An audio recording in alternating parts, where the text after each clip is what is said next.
And that's one of the most important things. Like, number one, if you're watching this, no one's going to care about your business the way you're going to, right? That's number one. When I'm looking at a P&L and I'm looking at people, the first thing I look at, how much money are you really putting in your business, in your brand? How much money are you, not just in your brand, but in your business? What are you spending on ads? Hey, how much longer I'm gonna be able to sustain this? And right. You can't sustain it forever. Right. So if you're doing it at 45 years old and you're just getting started and you're already gassed, hey, it's gonna get worse. It's gonna get worse. You're gonna be 50 years old and you're gonna be looking like Barack Obama. You went in with black hair, came out all great. You know what I mean? It's gonna speed the process up. You know what I'm saying? Yep.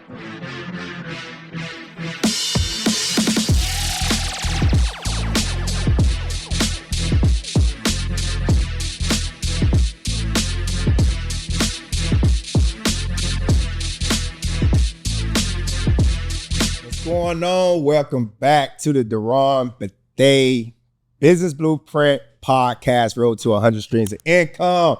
And we back. I got my team healed, my gorillas and killers. I'm just playing. Hey, but for real though, I got my COO, my CMO, man. It's great. In fact, not only great, man, but we've been rocking and been in business and started the Bands Brothers Investment Group, been a decade now. And man, it's been a lot of tough things. And those of you, real quick, if you don't know me, my name is Dearonne Bethea, the CEO, again, of Bands Brothers Investment Group. We currently right now is a growing company where we have over $120+ million assets up under management, from fitness franchises to multifamily investing, vertically integrated with our own marketing company. We have 2 property management companies, that managing properties, just not vacation rentals, but also our multifamily, vertical integrated, and it's great. We got so much other things that's going on, investing internationally. Man, it's been a lot. We did a lot, man. But real quick, I'm gonna start to my right hand. Jerome, hey, give him a quick shout out. Tell him what you do, man. All right, everybody. Jerome Easter here. I am the COO of Band Brothers Investment. So, the short story of it is the fact that I just make sure that things happen. I'm the integrator. I receive things from high, make sure that they get executed, receive things from low, disseminate that information, sort of do the analysis on it, and try to figure out how we can be successful as a business at any of our businesses. So I'm just making sure that things are getting executed and checking the systems that we put in place and the processes that we make sure that we execute to be successful. Absolutely, man. I've got my man right here, my boy from my hometown. Those of you who don't know, man, I've been knowing this guy since pre-K, Mr. Broderick Ward Jr. in the house. CMO, let's get it. What you got for him, dog? Tell them what you do for the team. Yeah, so I'm Broderick Ward Jr., and I'm the CMO of Band Brothers and Thrive Marketing Company. As you mentioned earlier, we are vertically integrated everything to where we could do inside the company. So every time you see Dearonne's face, any of his videos on social media or websites done, that's coming from within the house. Yeah, man, and it's great. And one of the things, though, in business, we learned so much. And I just want to bring it back because we haven't did this. It's been a couple of years since we all kind of got together and just want to talk, right? And a lot of people, and first, me and you, how we met? How long ago was this? Oh, man, we met back in 2003, 2004 in Korea, drinking Heineken, smoking Black and Milds, playing PlayStation, trying to figure out what we was going to do the next day. I was grinding. I was in there selling jerseys and making money and watching them play the PlayStation. You know what I mean? But that's how we started. That's how we connected, man. Day one, been my guy since joining the military. Both of us now retired. Can't believe that it's been almost 20 years. I mean, not almost 20 years, almost 2 years for me. I haven't hit 24 months. I haven't been out for a whole 24 months yet. How about you? I'm right at 3 years. Right at 3 years. And it's been a great, right? Yeah, it was the best decision we ever made going into the military because it set us up to be in the position that we're in now. Had I not went to the military, I have no idea where I would be at right now. But it's been a blessing. Yeah, yeah, man, absolutely. So, hey, we're gonna go ahead and get started, man. So, hey, maybe you watching this because you want to get in business, or you are in business, or you want to create an investment group like we have here. And let me tell you, it is not easy. We grind long hours, but everyone want to always talk about and want to talk about all the good stuff. But let's go back and have a quick reflection, some of the mistakes that we made, some of the things that we learned, because this is what all about, right? You know what I'm saying? People get on social media always showing the good stuff, but let's peel the onion back. Let's talk about some of the things that we have learned from building a $120 million business. And by the way, we did it on active duty. You know what I mean? We did it working 18 hours, 20-hour days some days, and we still grinding, all right? But I will say, after we talk about the bad stuff, but we're going to give you the good stuff and where we're going. We're going to show you where we're going, and you're going to see it, all right? So, but I'll start with you, Jerome. So, COO, you my guy, all right? COO, you deal with everything, all things operations for all the fitness, and what are some of the things, and when you first started getting into the business, then you went from working with soldiers, all right? Do what I say, right? Right. Then you go into working with civilians, yes, right? You're dealing with, getting paid on the 1st and the 15th, yep, to, you may not get paid, or you may take a time for a while before you get paid, all right? What other things, what's some of the challenges and things that you can share? And you know what, the good thing about us, we're an open book, because we come from nothing. We grind. We didn't, this wasn't given to us, so tell them how we got down. All right. So I think that was a great lead in, by the way, right? So, so this is going to make you laugh. Just talking about the transition, right? So obviously we've been in the military. We used to push out directives in the military. Right. When you push out those directives, those soldiers or those subordinates, they're nine times out of 10, they're gonna execute what you want them to do, or what you request of them to do. Well, in the civilian side, as an entrepreneur, now you're dealing with employees. It's a completely different topic, or a completely different way that you have to address them. It is not gonna be so much as a directive. You got to figure out what other types of leadership styles can you adjust to, or do you need to adjust to be able to get your point across, but all the while making the business successful. Because at the end of the day, that's all that matters. It doesn't matter if your employees or whoever has an issue, you still have to figure out how to problem solve that issue and figure out how the business is going to be successful. You still have to figure out how the business is going to be successful, whether that problem comes up with a solution today, or you come up with a solution tomorrow. So that's one of the biggest things that I had to come to terms with, is just figuring out my leadership style as a civilian employee versus a military leader. Then the next thing that also to talk about that Dearonne mentioned was talking about payroll and being responsible for other people's payroll, because in the military, it's going to come on the 1st and the 15th regardless, or one time a month if you elected the way that we did a long time ago. Well, now I have to get phone calls I'll get phone calls on the 1st and the 15th, or the 1st and the 16th, the day that we run payroll for our businesses. And I have to ensure that all of those concerns are addressed, because if those concerns are not addressed, guess what? Those employees are not going to work the way that you need them to work to make the business successful. Absolutely. Because that payroll drives morale, culture and all that too, right? 100%. And as far as, tell what's a normal day looks like for COO. Like, so when you get up in the morning and if you can give it real quick, because we got a lot to talk about. Give a quick, how your day goes. All right. So my day starts at about 4:00 Hawaii Standard Time. So I'm trying to make sure that I'm contacting the people that we have at our locations in the mainland, whether that's on the East Coast or Central Standard Time. So I'm up about 4:00. But really, I'm up for 4:00 for my mental relief and for my mental health. I get up and I do whatever that exercise consists of for the day, just so I can have some me time to get my thoughts together. I wake up with the kids between about 6 and 7:30. I got to do the dad thing. I didn't get an opportunity to do that in the military, so that's something that's super, super important to me.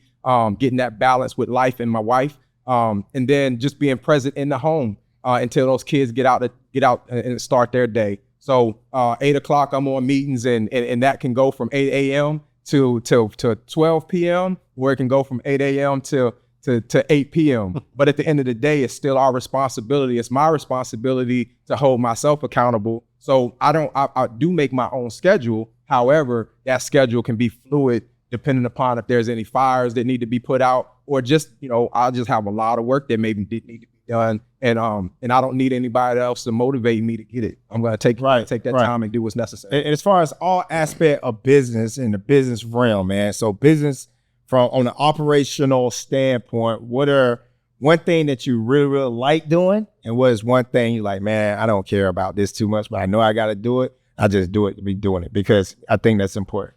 Something that I really don't care about too much, but we absolutely have to do is following up on the KPIs, the key performance indicators, the things that make your business tick and the things that make your business successful that you have to follow up on. And if you don't follow up on those things and they drop through the cracks, then your business is not going to make it. Right. So those are the things. That's the one thing that I absolutely hate is the follow up portion of it, because, everybody just not motivated the way that we're motivated. So, but we still have to put that onus on them. And ultimately we got to make sure that checking up on those KPIs gets. Yeah. And that's one of the most important things. Like, number one, if you're watching this, no one's going to care about your business the way you're going to, right? That's number one.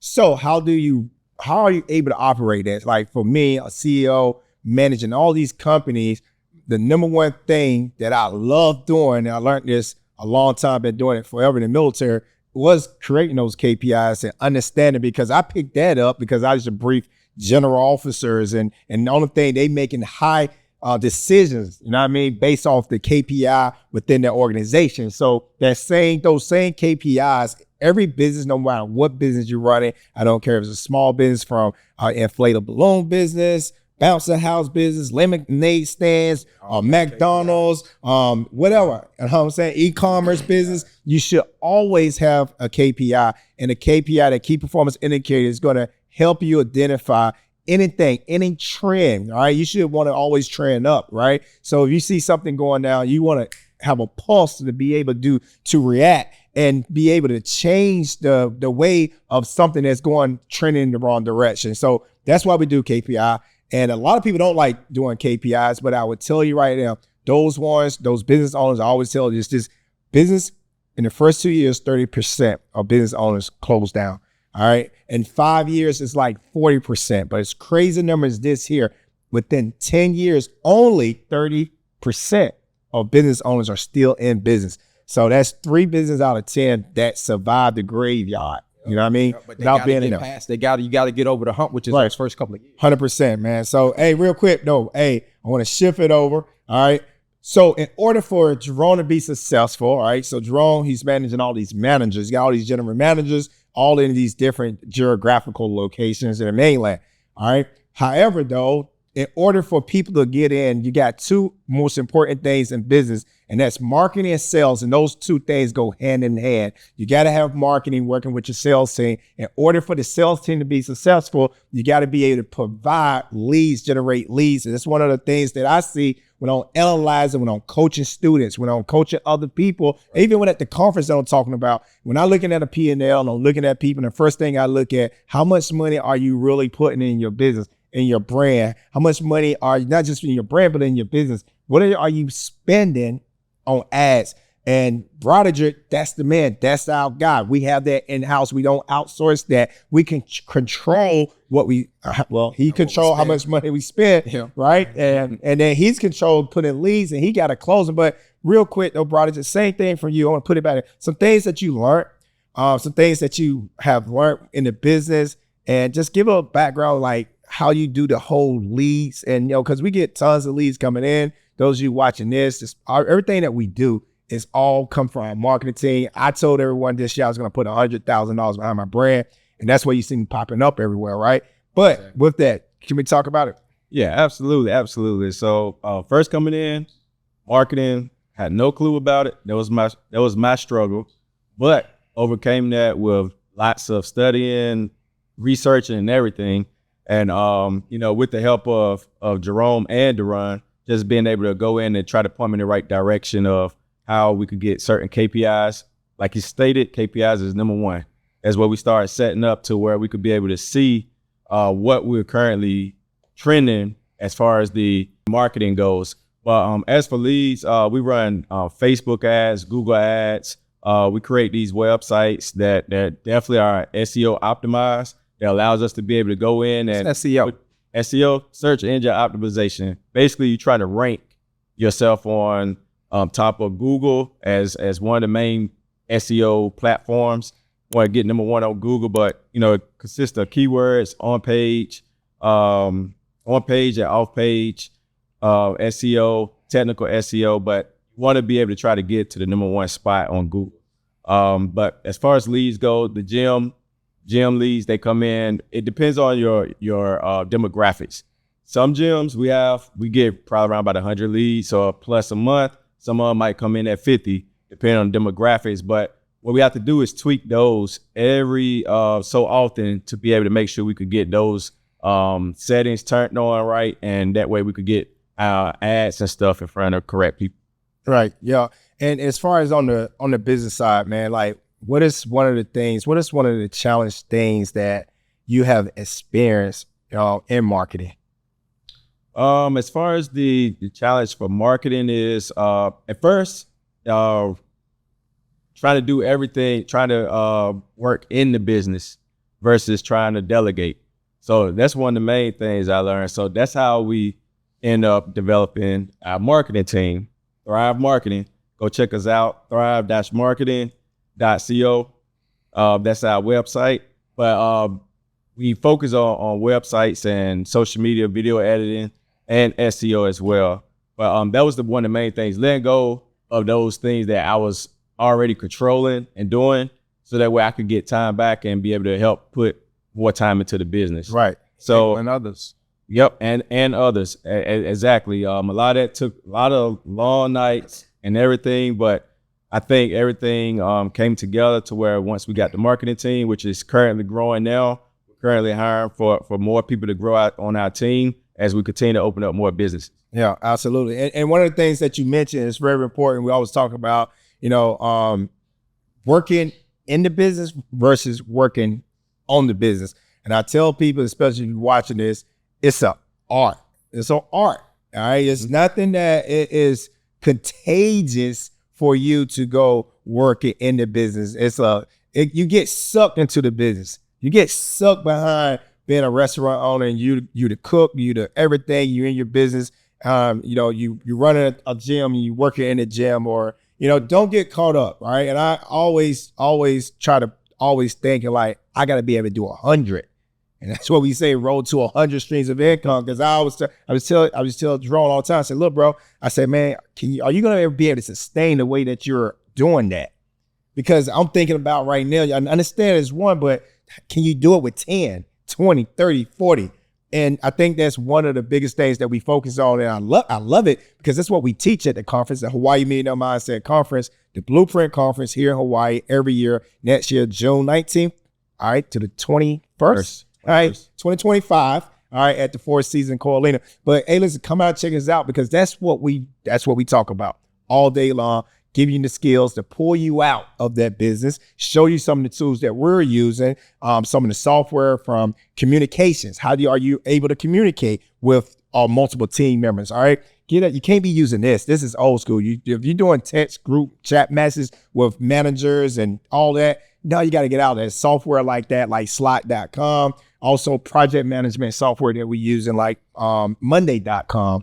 Those are two things that I know that everyone use in our business. Everyone communicate. We currently, just across the organization, we have probably somewhere about 130 people plus within the real estate side, on the business side. And then we have a whole team that's, HR, that's helping finance. We got 3 CPAs, got, few bookkeepers. We got HR, we got a lot of moving pieces in the company, but the bigger thing is we able to operate like that. It's like a bookshelf, right?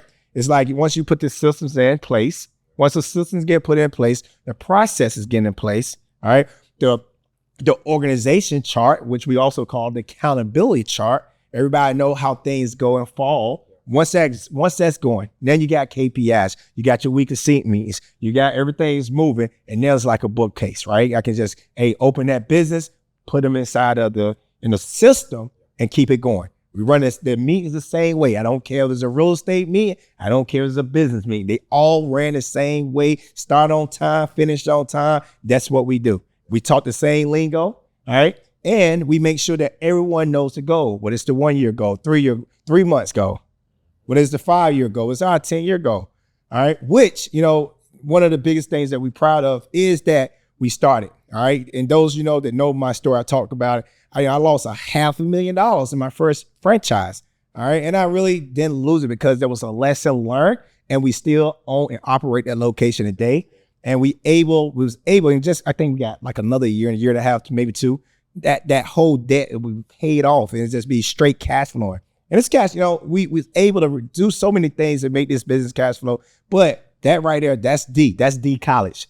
I went to college my college cost me $500,000. You know what I mean? That's my college, you know what I'm saying? I ain't no Ivy League. I run circles on them though, I swear, real talk. You can't mess with me, you know what I mean? I love this, it's in my bloodline. But when we talk about, I wanna kind of change it up a little bit, and I wanna talk about where we at right now, all right? So we running, and we still running. We just retired just a couple of years ago. So imagine, working all these years in the military, working full time, deployments. We deployed together, both Iraq and Afghanistan, and we still was, grinding. Broderick, he's also in the contract and supporting our soldiers too as well. He's working, he's grinding. We all grind, everybody's working, and you worked all those years. And I was talking to someone the other day, all right? I said, you know what? We got it right. I mean, in fact, my old boss, man, shout out. I remember I shout out Colonel Jack Usry, man. This guy right here was a legend, man. We call him the Godfather. You know what I'm saying? In our field. And he hit me up. We was talking. I remember it was a few years, he said, yo, D, you got it right. And people say, always tell me, you got it right. You know what I mean? And what I look at when I say get it right was that our goal, our plan initially was to start this when we turn 40 years old. Yeah. Out of the military. Been way behind. We would have been way behind. You know what I mean? But we started as young NCOs. You know what I mean? I've been investing since I was 20 years old. I've been in business since I was 28 years old. 28 years old, I've been in business. And I learned a lot. And then what I'm saying is, after 13 years of just being on the business side, I said, hold on for a minute. I'm looking what we created. I'm seeing how hard we work. I'm seeing how we pushing. What that allowed me to do was allowed me to step back again, all right, in a bird's eye view and look at my entire portfolio. And I'm gonna say, okay, out of my entire portfolio, what's making money, all right? What's making money really, really good, and what's making okay money, and what's making money with less effort. All right, Most important. which most people, they don't get in the game until they 40, 45 years old. So when they're falling behind and they're running on empty, they haven't figured out, hey, how much longer I'm gonna be able to sustain this? You can't sustain it forever. Right. So you're doing it at 45 years old and you're just getting started and you're already gassed. Hey, it's gonna get worse. It's gonna get worse. You're gonna be 50 years old and you're gonna be looking like Barack Obama. You went in with black hair, came out all great. You know what I mean? It's gonna speed the process up. You know what I'm saying? Yeah. And what we able to do, we're trying to preserve that. You know what I mean? Those grades. Because now, me as a CEO, I'm looking at the strategic play. I'm always thinking, I'm always down the field. Always a hit. I'm always thinking about the next thing, and I'm looking at the portfolio like, hold on for a minute. We're gonna focus more on this, the next 10 years. And with some of the things we're looking at, I always love real estate. And we've been doing a lot of real estate, been vacation rentals, we all own out here in Hawaii, been buying them up, just be buying, adding to our portfolio so that we can pass those assets down to our kids to create that generational wealth. And that's the biggest thing. How do you create generational wealth? A lot of people talk about it, creating it, but how do you really create it? And how do you pass it? How do you protect it? And how do you... And the protection, the most important. The most important part. Create it. My mentor said this here. He said, D, and a long time ago, he said, when I first came to Hawaii, man, shout out Steve Matter, all right? And that's my guy. And this guy, $2 billion in asset. Great guy, great man. This guy just phenomenal. And he said, D, right now you're young. This was about 10 years ago. He said, you should be focused on growth. I mean, think of him, 30 years old, 30-ish. And we know this guy out here and we grind. He said, you need to just go and grow. Because what's going to happen is you're going to get to a point in your life where that you're going to have to look back and you're going to say, all right, I'm 50 years old. I want to slow down. Maybe now you may be doing 50% of your time is focused on growth and 50% of your time is a whole nother business. And that's that business is protecting your assets. And that's why assets protection. This is why 130, 120 million trying to protect. I'm trying to get it to $1 billion. Yeah, and this is why mentorship matters. Mentorship is important because if you never ever had that conversation with Steve, you would have kept on grinding regardless. Yes. But he was able to help you focus those thoughts and those ideas, generate a path, right? Right. So that's why mentorship matters. And I know you told me, you say, hey, find a mentor. Like, hey, I don't care, hey, because you've been showing me the way. And you say, hey, I need to go find a mentor outside of the circle because you're gonna get those new improved ideas, innovative ideas, and bring it back to the team. So we can share it and put it on this platform, all platforms and everything that we do because, a lot of people is dependent on us to get it right. And those people out there depend on us to get it wrong. And we're gonna, that's our motivation. That's our grind. You know what I mean? And we minorities. Let's don't get it tripping. Not only just don't get it tripping, we Black in Hawaii. We here doing business in Hawaii. We was, 2023 Veterans SBA Business Owners of the Year for the state of Hawaii. That's right. But at the end of the day, it's never a crutch. It's never anything that we look at and say, hey, this is something that's affecting this. Okay, I'm gonna acknowledge it and I'm gonna keep it moving because we still gotta win. Gotta win regardless. Right. And so it goes back, right? And so think about it. So let's go back when I was talking about that bird eye view, looking at those assets and think about where we want to do. So now we realized that, since COVID, and this is not a Bands of Brothers thing or Broderick thing or Jerome thing. This is just out there. It's hard to find help, right? Like employees, it's just hard to find good help At every level. Nobody where you from construction all the way up, it's just something, I don't know, something was in the water, I guess. But with that being said, now we're looking at those assets, say, okay, how are we able to travel more, right? How are we able to spend time with the family more, but also grind? A grind in business when you active, you know what I'm saying? It's not an 8 hours. You ain't gonna get to 8 hours. There's such thing as 40 hours work week, all right? If you're trying to grow, especially in growth mode, right? But once you do get to a point, all right, you want to put yourself in a position where that you're able to make just as much money with less headache and more flexibility. There it is. 4-hour work week. 4-hour work week. Go get the book. Tell them to pick the book up. 4-hour work week. Yeah. Right? And now we're transitioning to what we're doing international investing. And went out investing in Dubai, doing more stuff out there. We already got we're doing a lot of multifamily stuff too out in Dallas. We about getting ready to acquire our 15th asset. $28 million deal that we currently got on the table. And one of the things that we're going to do, we're doing a switch. So we plan it probably, if you're watching this too, I want you to take the notes, it's 2024 right now. So in 2028, in 3 years, plan is to sell and exit one of our, maybe two or three of our businesses. When I say 2 or 3, I ain't talking about units. I'm talking about pillars, right? I'm talking about this may be like 10 businesses in one, and we're gonna reposition, all right? And we're gonna reposition the capital from the sale into more bigger assets, into real estate, into not only we was franchisees, and then we're gonna come back and be franchisors, minimal risk, royalties, passive. Generational wealth. The key is passive. And there's no way we would have been there if we would have started. No, after the military. No, but and this is by no means smashing anything that's active. But what you have to understand is the more active you are, the more effort and energy you have to put into it So we've just gotten to the point after 10 years of being in business, we understand that, hey, this is too active for us, but the smart way ahead is all passive.